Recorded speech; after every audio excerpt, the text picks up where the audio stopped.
Welcome to People Who Teach, a podcast about the habits, beliefs, and ideas of real people who teach. My name is Brian Seppi, one of the hosts alongside my talented colleague, Mr. Andrew Stella.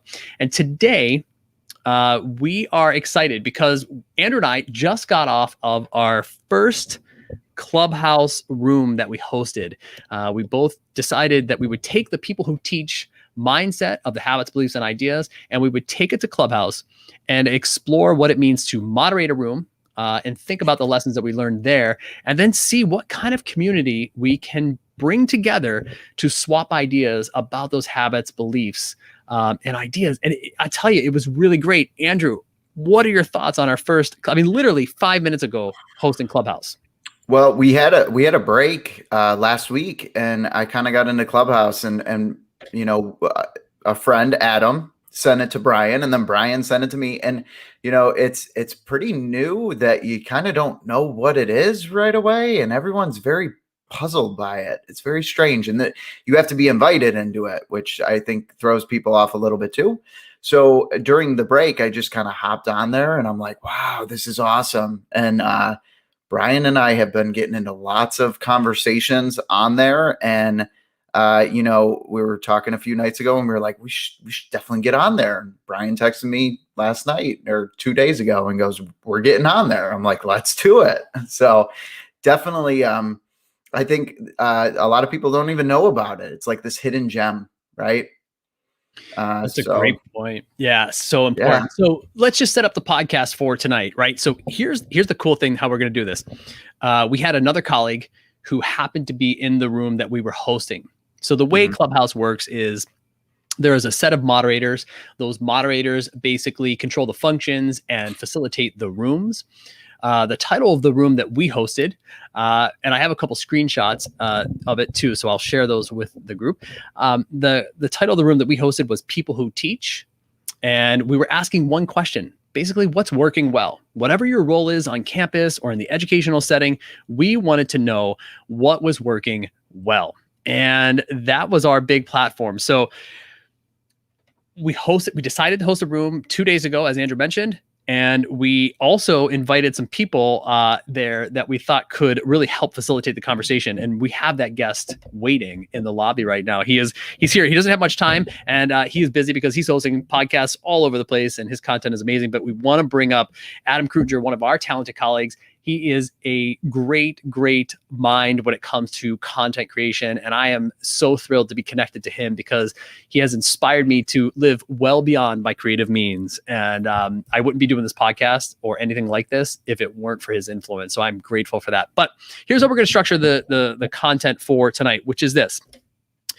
I thought it would be cool. We thought it would be cool if we come together and we talk about one thing we learned from the Clubhouse moderating experience, one thing that surprised us, and one thing that we hope for future rooms or sessions that we're going to moderate. So let's bring in Mr. Adam Kreutinger to join this conversation because we want him to be a part of the learn, surprised, and hope for addition to the conversation. So welcome, Mr. Adam Kruger.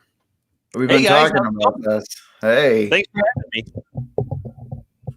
Adam, you want to take a minute to just introduce yourself, what you do, and where people can find you, because we're going to dive right into the content of the conversation. But I want to make sure that people know where to find you, one, and two, how they can get connected to your content.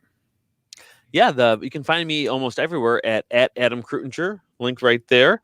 And I'm an art teacher during the day, elementary, K through 5. I also teach art on YouTube through the form of puppetry, the art of puppetry. And yeah, I'm always just hammering that kind of stuff. And I was just in your guys' first Clubhouse room, and wow, what a success. Congratulations, guys. That was amazing. Thank you. Absolutely. So we got these 3 questions, right? Man, let's just jump right into them. All right. Who wants to start us off? Andrew, what are you thinking? What is one thing that you either learned, surprised, or you hope for future moderations? All right. I'm going with surprised. I'm going with surprised, and I'm going how easy it was. Like the functionality and how easy it was. I was in a room right before I jumped into yours, and it was one-on-one with a girl named Amanda, and we were just talking, and I was like, we were talking about education and things like that. And I just kind of was picking her brain. I was like, how is this? Is this easy to do? And she's like, it's super easy. Don't even worry about it. And just how easy, Brian and I just kind of move off of each other. You got other people in the room, and it was easy. That's all. That's great. That's great. I love that. I love that you said easy. Adam, as somebody who hosts rooms on Clubhouse yourself, and I know you have a room coming up in about 20 minutes, what is one thing that surprised you when you're hosting your rooms, or surprised you about our room that you were in? Yeah, I wanted to talk about your room, of course. The thing that surprised me is, especially being your first room, and just seeing the variety and diversity that was in your room. So often we just think about our own situations, our own environments, and just having like Mohammed come in and share his experience and his story on the other side of the world was just remarkable, and just like very humanizing, and just remembering how big the world really is. I'll tell you that is, I don't want to say I forgot about that conversation, but it definitely wasn't on my list of things that I wanted to share. And you bring up such a valid point. The idea that we had somebody on there and we're able to connect to an educator in Iraq and have him share his experiences was just something that, yeah, you're right. That blows my mind. And just to hear his thoughtfulness around what he's trying to do, and how even our friend, I think we had a friend, Cassie, who came on from Australia, and she was like giving us credit and telling us what a great job we're doing as educators. And I think, yeah, that is just so interesting to just really wrap your head around. And it kind of keeps you on your toes too, right? You don't know. That's tough question to answer that he posed in front of you. So you got to kind of be quick on your toes. You got to kind of know what you're doing. And it was a great conversation that we had. So good. All right, I'll stay on the theme here. I'll stay on task with we'll go with surprised. Okay, so we got 2 surprises already. Andrew said he was surprised at the ease of administration of getting in there and actually working through the logistics of setting up the room and hosting room. By the way, you did a great job. And then Adam brings the perspective of the variety and diversity we had in the room. We did have a lot of participants. Okay, but one thing that really stood out to me and surprised me was how true to myself I was in that moment. I openly admitted that I got a few names tangled and didn't get it right. But I owned that process and said, at one point, I think I said something like, I'll probably make another 40 mistakes. Bear with me. This is our first room. I was very open and honest about where I was. And I was surprised that I was willing to let that sort of be free and be myself, how comfortable I felt. And honestly, I give a lot of credit to you, Andrew, and then you, Adam, being in the room, because I think sometimes, seeing familiar faces and knowing that you have colleagues that are standing with you and believe in what you're talking about anyhow, is just such a great gift. So the community was really good, and just making sure that I continue to do that thing. I'm not trying to be the coach in that moment, or I'm not trying to take over in a different way. I'm really trying to stay true to how I normally interact with colleagues everywhere. So that surprised me that I had that sort of feeling. Yeah, and I just want to compliment you on that too, because you did such a great job with it. It is so difficult to read the room in a way to know, because one thing you don't want is a pause. The pause of death can just makes people want to leave and whatever. But there's also a point to where you don't want to talk too much, to where you feel like you're not letting people have a voice. And since there's no social cues in the same way with the physicality of being on video, or of course even better in person, it's hard to gauge that. And I think you did a really great job. Everyone felt heard, and I think everyone just had a very positive experience. And part of how you can tell that is how many people joined your first room and were contributing as well. So for those of you who don't know about the Clubhouse experience and the Clubhouse app, just for those of you listening right now, Clubhouse is an app for iPhone users currently, and will be soon rolled out to Android users. And there is no video. Okay. So it's a social audio app. And what you're getting is a lot of clubs and rooms that are being created to share content or swap ideas or interact in a conference type of a format.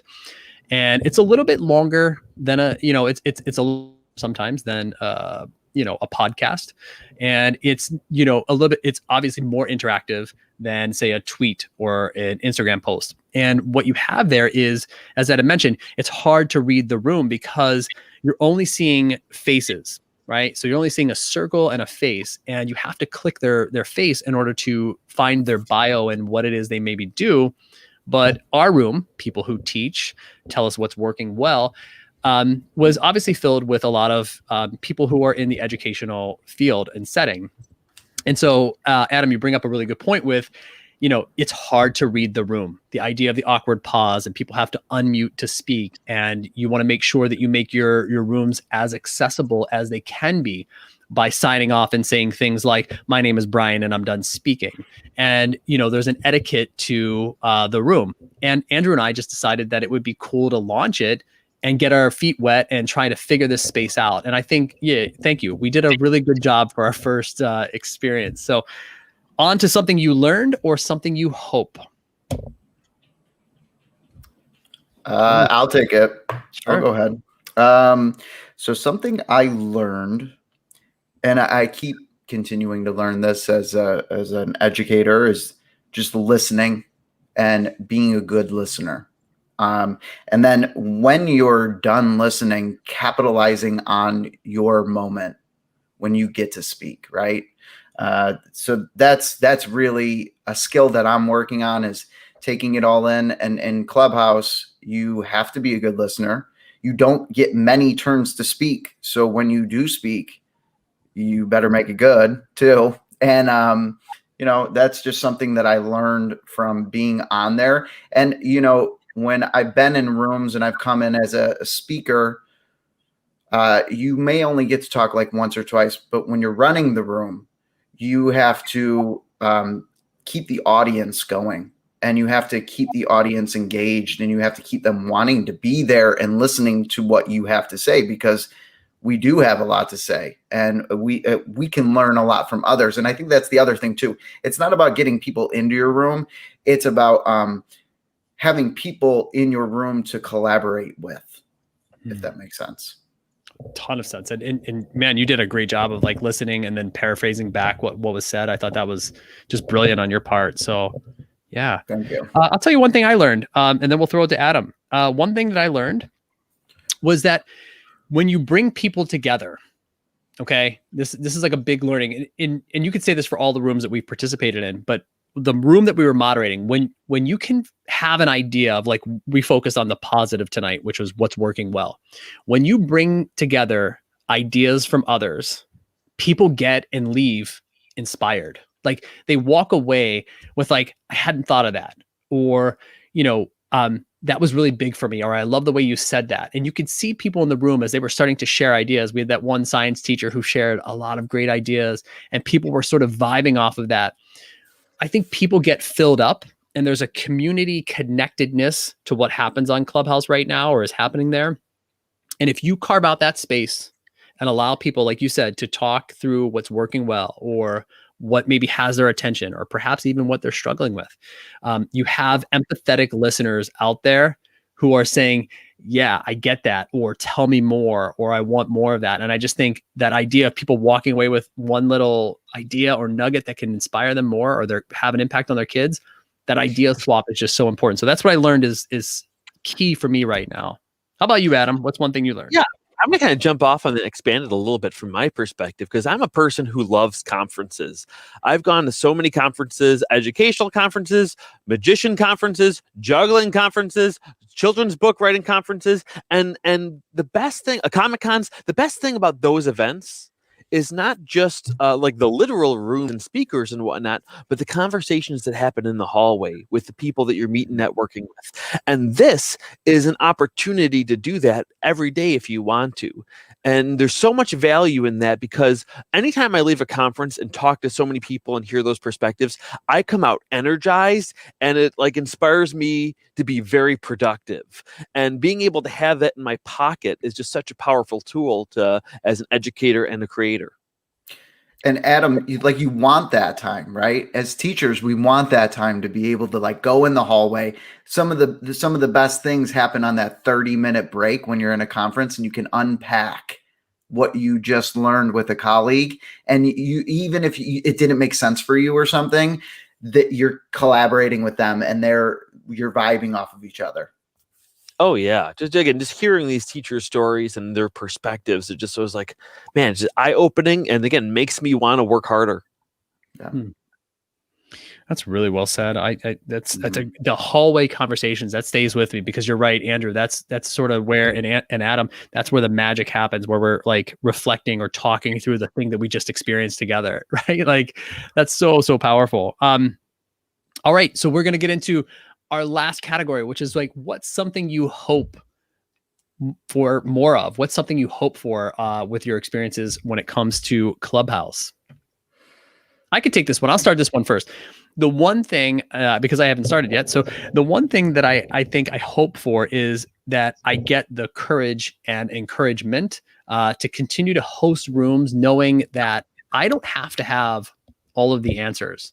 I can go to these spaces, I can create the space, and people will come and really share their experiences in a meaningful way. I think, I want to be sincere. I want to be thoughtful about creating that community in any room that I host.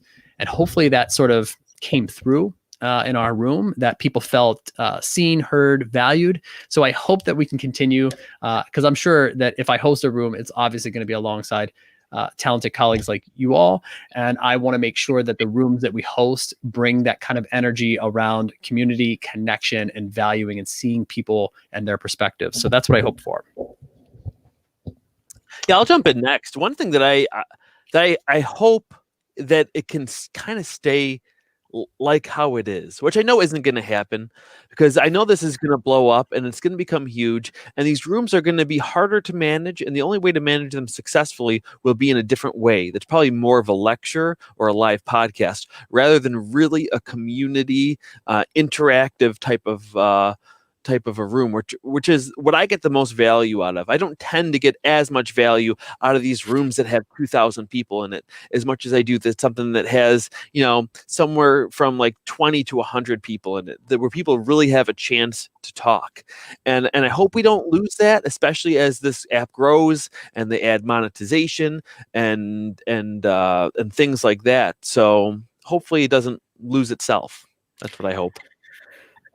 And I had to go last because what I wrote down is I hope that it stays a safe place for people to collaborate, and it's a positive experience, right? And I agree with you, Adam. It's the same thing. It is like as this app grows, I have a lot of fun in those ones where there's like 15 people, right? And you get a chance to talk, you get a chance to learn. And the room isn't overtaken with, getting off track or something like that. And I just want it to stay a safe place where I feel comfortable in, because I do, like you said, that idea of community. Everybody wants community. We want to give it to our kids in our classrooms, and that's how you build relationships, is you build community. But I just hope it stays that way, like you said. So I 100% agree with you. That's really well said, Andrew. I think that idea of that community, like the smaller rooms sometimes can just be the most magical, because you really have that interaction or that back and forth. It's so important. All right. So when it comes to Clubhouse, we will drop a link for more information about Clubhouse in the show notes here. We are wrapping up this podcast. That was a quick lightning round, and we are excited to share all of our experiences and more about Clubhouse. But I just want to offer to the both of you, as we close this thing out, where can people find you on Clubhouse? What is your handle? What should people know about the handle you have?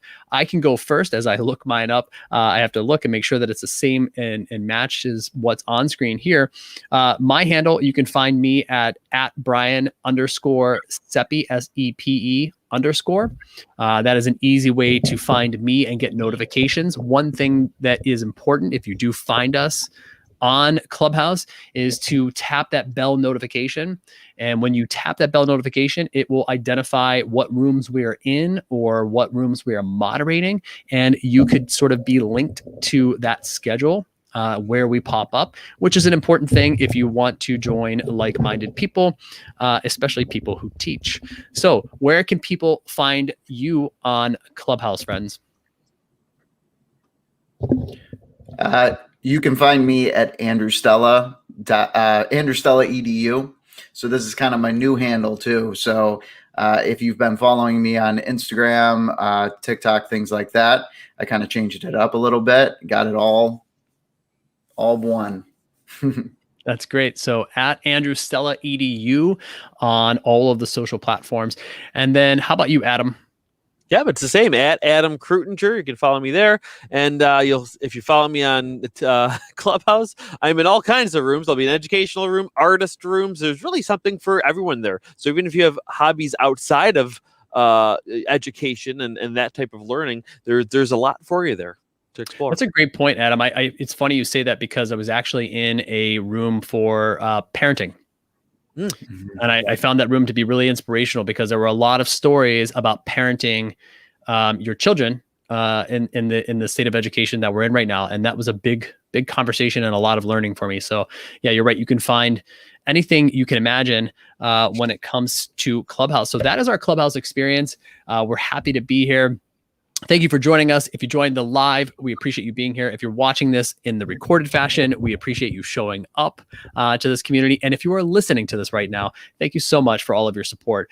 We will continue to grow our platform of people who teach and what it is we put out for educators that are in the classrooms. And until next time, thanks for all you do. We appreciate your hard work. Thank you, Adam. Thanks for having me, guys. Bye. Thanks, Adam.